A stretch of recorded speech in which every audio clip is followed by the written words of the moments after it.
No me gustaba el color, me gustaba el blanco y negro, siempre me gustó por el dibujo. Y una vez visité a mi madre, es pintora. Mi madre nunca ha sido de las que tiene que aprender esto, sino más bien de que ahí están las pinturas y si quiere usarlas, úselas. Siempre me daba el acceso a las pinturas, los pinceles.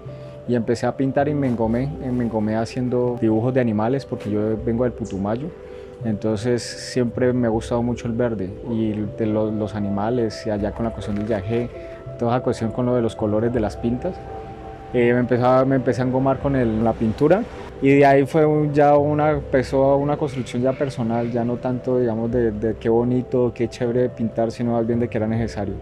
Yo no vendo los cuadros, o sea, yo pinto por una cuestión personal. Ahorita digamos que ahorita me siento más construido, pero desde el inicio ha sido una cuestión más de expresar cosas. Entonces la ventaja que he tenido con mi familia es que mi familia valora el trabajo que yo hago, digamos, valora porque reconoce que yo me exijo en ese campo. Entonces a veces el dilema es verse uno presionado también a hacer algo y tener que venderlo. Entonces lo mío de mis cuadros son personales, es un diario, pero en vez de escribirlo digamos con palabras es pintado. Pero es lo mismo, hay muchos recuerdos ahí. Hay un grupo de pintores que ha sido muy reconocido. En mi caso, yo cuando empecé a pintar me engomé mucho con Van Gogh y conocí mucho ver la obra, me gustaba mucho ver la obra, reconocer las pinceladas, ver los trazos sucios, porque hay una cosa que pasa con la pintura y es que a veces la gente ve la pintura en fotografías. Muy poca gente tiene la experiencia de ver pinturas en vivo. Entonces normalmente se pierde. Cuando alguien ve una fotografía de un cuadro le parece bonito porque hay una composición y logras ver la composición. Pero no logras ver los trazos, no logras ver el grosor de la pincelada. No te das cuenta de que a veces hay fallas, de que no todo es perfecto. O sea, de que hay unos errores. A veces resulta que para vos la línea que vos querías hacer, que querías muy delgada, resultó no ser tan delgada como hubieras querido que fuera. Aún así ya hace parte de su ser. Y eso pasaba con Van Gogh. Entonces, mi búsqueda empezó con la cuestión del movimiento. Eh, Van Gogh maneja un movimiento que es el movimiento fluido, hay una fluidez. En mi caso yo busco el movimiento que busco es la vibración. Mis cuadros han sido muy de la línea, yo trabajo con líneas, mi pincel más grande es un pincel delineador, yo todo lo trabajo con delineador, me gusta mucho la línea me da la posibilidad de movimiento. Entonces fue esa búsqueda. Y lo otro es que en el Putumayo, a mí me marcó mucho en el Putumayo la situación de violencia que hubo en el Putumayo. Era curioso cómo a veces sucedían cosas feas, posibilidades de asesinatos, desplazamientos o masacres que, por lo menos en la masacre del Placer, que nosotros vivíamos cerca. Entonces era muy curioso ver esas condiciones así de muerte y de violencia mientras estaba un cielo bonito, una noche estrellada, habían guacamayas volando, había colores, heliconias en el monte. O sea, los colores estaban, la naturaleza era muy bonita, los colores estaban, pero la situación no era tan alegre como se planteaba, digamos, lo que uno veía. Entonces eso me afectó mucho a pensar en contar historias pesadas con muchos colores. Hay mucha gente que se estrella un poco a veces con mi obra porque inicialmente cree que porque tiene muchos colores dicen, ay, tan bonito.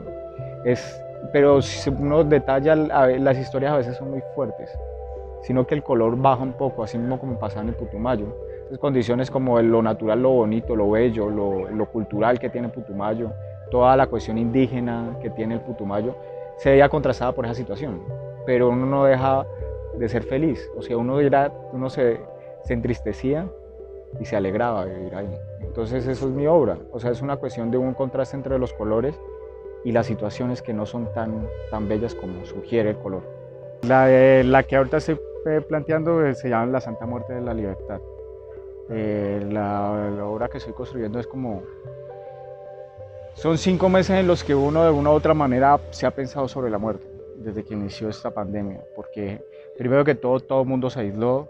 Inicialmente la cuarentena fue un golpe, ahorita estamos suave, en comparación con el inicio, el encierro completo, en el que vos escuchabas solamente muerte y ver cómo aumentaba y decir yo soy el próximo o alguien de mi familia es el próximo. Todo el mundo se abocó a pensarse, a reflexionar sobre la muerte. Todo el mundo empezó a abocarse otra vez con la familia, a llamar a la mamá, a llamar al tío, a llamar a la tía, a reunirse con los hermanos. a hablar con los amigos, a, digamos, de una u otra manera a comunicarse lejanamente, pero como bajo ese temor de que, ¿cómo está usted?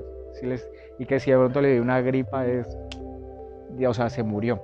Entonces mucha gente se abocó a pensarse en la muerte. Es, es, es cagada, pero de cierta manera es necesario para el ser humano hacer eso. Uno en un encierro se piensa eso, en una cuestión se replantea muchas cosas. Yo en el caso de ciencias naturales, uno se pregunta desde el inicio qué es la vida, eso es lo que concibe, digamos, el hecho uno tiene que saber, por lo menos no saber qué es la vida, pero por lo menos habérsela preguntado y reflexionado ese concepto. Y dentro de la vida indiscutiblemente uno tiene que pensar la muerte. O sea, ningún organismo puede considerarse vivo si no está condenado a morir. Y la muerte en ese momento es un estado natural. Entonces, en el cuadro lo que estoy intentando transmitir es esa muerte que es la tranquilidad misma, ese hecho de que uno no es dejar dolor, sino de esa muerte natural, de que todo el mundo le llega, de que la muerte no es nada más que un fluir del ciclo de energía, que todos somos una energía y que nosotros tenemos una cantidad de nutrientes que tienen que volver al suelo y se tienen que convertir en otra cosa, que nosotros no podemos monopolizar la energía y para eso está la muerte. Y hacer un contraste también con esa muerte tranquila, con lo que vive el Cauca puntualmente, o sea, Colombia, pero en el caso de no estar acá y sentirlo en carne propia, es que hay esa muerte de tranquilidad, pero que también está esa muerte anterior a la muerte, y es el dolor, la violencia, lo sádico que se ha vuelto, digamos, la muerte acá en el Cauca. El hecho de que ya no es porque debas algo, o sea, ya se está muriendo gente que no debe nada. O sea, un niño de 13 años, 12 años, que lo maten a tiros, de varios tiros, que eso significa que lo mataron con sedicia. O sea, realmente uno dice, ¿cómo es posible? Y aquí gente decapitada, o sea, la gente se muere, pero uno aspira a morir bien. No morir, no, yo imagino que debe ser muy feo no saber pensar que un familiar antes de morir tuvo que llorar, tuvo que sufrir, lo torturaron, le quitaron un brazo, una pierna, lo quemaron, ¿qué hicieron con él? Y eso pasa aquí en el Cauca. Y ahorita este año en mucho aumento. Entonces eso es lo que quiero transmitir, como que hay un contraste. Hay un contraste muy fuerte entre el hecho de que uno tiene que aceptar la muerte, pero al mismo tiempo uno no la puede aceptar así.